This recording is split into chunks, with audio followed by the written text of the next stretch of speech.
کبھی ہم نے غور بھی کیا ہے، کبھی سوچا بھی ہے کہ نماز کیوں ضروری ہے؟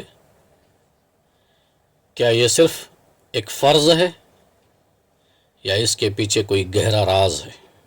شاید ہم نے کبھی سنجیدگی سے سوچا ہی نہیں۔ ہم صبح اٹھتے ہیں، دن بھر بھاگتے ہیں، کام، پیسہ، ذمہ داریاں۔ ہم تھکتے ہیں، پریشان ہوتے ہیں، کبھی دل گھبرا جاتا ہے، کبھی بے وجہ اداسی آ جاتی ہے۔ پھر ہم کہتے ہیں پتہ نہیں سکون کیوں نہیں ملتا۔ لیکن کیا کبھی ہم نے سوچا ہے کہ جس چیز میں سکون رکھا گیا ہے ہم نے اسے اپنی زندگی سے نکال دیا ہے؟ ہم دنیا کے ہر کام کے لیے وقت نکالتے ہیں، لیکن جب بات نماز کی آتی ہے تو ہم کہتے ہیں ہم مصروف ہیں، ہمارے پاس وقت نہیں ہے۔ یاد رکھیے، ہم مصروف نہیں، ہم رب سے دور ہو چکے ہیں۔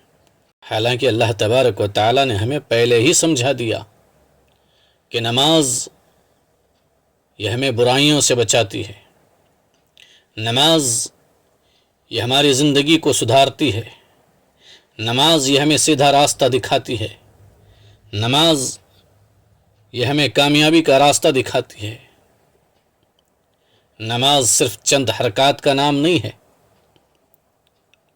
یہ وہ وقت ہوتا ہے، یہ وہ لمحے ہیں جب ہم دنیا کے شور سے نکل کر کے اپنے رب کے سامنے کھڑے ہوتے ہیں۔ وہ رب جو ہمیں ہم سے زیادہ جانتا ہے، جو ہمارے دل کی ہر بات کو سنتا ہے۔ ہم کہتے ہیں آج کہ ہمیں دل نہیں لگتا نماز میں، لیکن سچ یہ ہے کہ ہم نے کبھی دل کو اللہ سے جوڑنے کی کوشش ہی نہیں کی۔ ہم دنیا کے ساتھ تو جڑ گئے اور اللہ تعالیٰ سے ہم دور ہو گئے۔ یاد رکھیے، نماز ہمارا اللہ تعالیٰ سے کنیکشن ہے۔ جیسے موبائل بغیر نیٹ کے بیکار ہو جاتا ہے، ویسے ہی انسان بغیر نماز کے اندر سے خالی ہو جاتا ہے۔ جب کنیکشن ٹوٹ جاتا ہے تو پھر بندہ اندر سے ٹوٹ جاتا ہے۔ اور یاد رکھیے، ایک دن ہم سب کو اللہ تعالیٰ کے سامنے کھڑا ہونا ہے، اور قیامت کے دن سب سے پہلے سوال اسی نماز کا ہوگا۔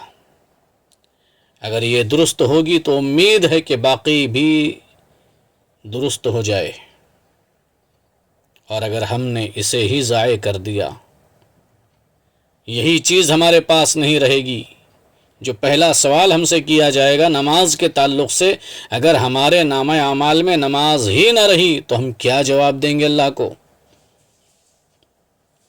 اسی لیے ابھی بھی وقت ہے، واپس آئیں اپنے رب کی طرف، نماز کو تھام لیں اس سے پہلے کہ ہماری نماز پڑھی جائے۔